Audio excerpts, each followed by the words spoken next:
Matagumpay na nasabat ng Philippine National Police Highway Patrol Group ang tinatayang 120 milyong halaga ng mga puslit na sigarilyo sa San Simon, Pampanga. Ang operasyon ay nagsimula sa mabilis at mapagmatsyag na aksyon ng mga tauhan ng HPG nang parahin nila ang isang kahinahinalang truck dahil sa mga paglabag sa trapiko.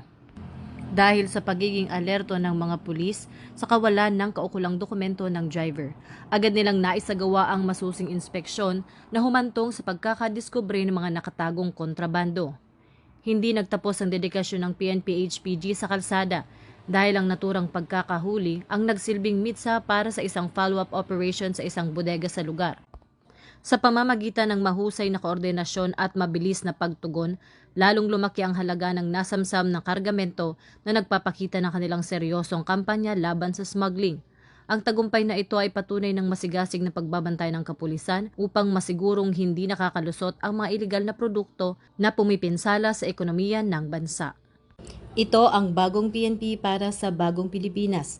Serbisyong mabilis, tapat at nararamdaman.